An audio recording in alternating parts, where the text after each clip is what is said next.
The Empty Pot, written and illustrated by DEMI.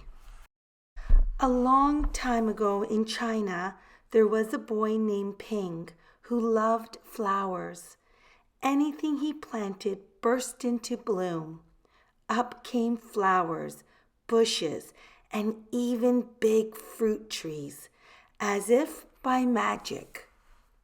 Everyone in the kingdom loved flowers too. They planted them everywhere, and the air smelled like perfume. The emperor loved birds and animals, but flowers most of all, and he tended his own garden every day. But the emperor was very old. He needed to choose a successor to the throne. Who would his successor be?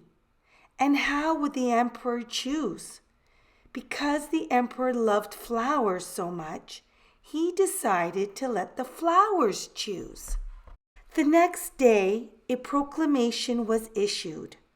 All the children in the land were to come to the palace.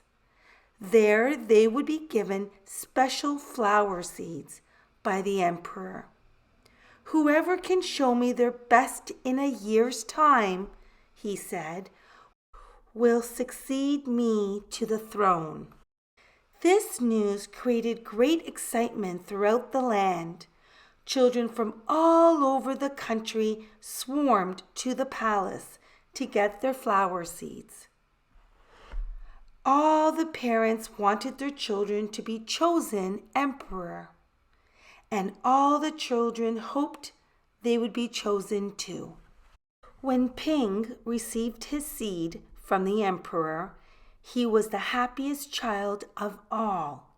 He was sure he could grow the most beautiful flower. Ping filled a flower pot with rich soil. He planted the seed in it very carefully. He watered it every day. He couldn't wait to see it sprout, grow, and blossom into a beautiful flower. Day after day passed, but nothing grew in his pot. Ping was very worried. He put new soil into a bigger pot. Then he transferred the seed into the rich black soil. Another 2 months he waited. Still, nothing happened. By and by, the whole year passed. Spring came, and all the children put on their best clothes to greet the emperor. They rushed to the palace with their beautiful flowers, eagerly hoping to be chosen. Ping was ashamed of his empty pot. He thought the other children would laugh at him because for once he couldn't get a flower to grow. His clever friend ran by, holding a great big plant. Ping, he said, you're not really going to the emperor with an empty pot, are you? Couldn't you grow a great big flower like mine? I've grown lots of flowers better than yours, Ping said. It's just this seed that won't grow. Ping's father overheard this and said, you did your best, and your best is good enough to present to the emperor. Holding the empty pot in his hands, Ping went straight away to the palace. The emperor was looking at the flowers slowly, one by one. How beautiful all the flowers were. But the emperor was frowning and did not say a word. Finally, he came to Ping.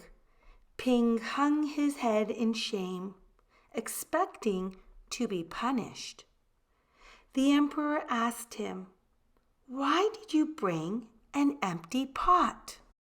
Ping started to cry and replied, I planted the seed you gave me and I watered it every day, but it didn't sprout. I put in a better pot with better soil, but still it didn't sprout. I tended it all year long, but nothing grew. So today I had to bring an empty pot without a flower. It was the best I can do. When the emperor heard these words, a smile slowly spread over his face, and he put his arm around Ping. Then he exclaimed to one and all, I have found him. I have found the one person worthy of being emperor. Where you got your seeds from, I do not know, for the seeds I gave you had all been cooked. So it was impossible for any of them to grow. I admire Ping's great courage to appear before me with the empty truth, and now I reward him with my entire kingdom and make him emperor of all the land. The end. I hope you enjoyed listening and reading along with me today. Please hit the like button and don't forget to subscribe so that we can come together and read more books. Until next time, bye friends!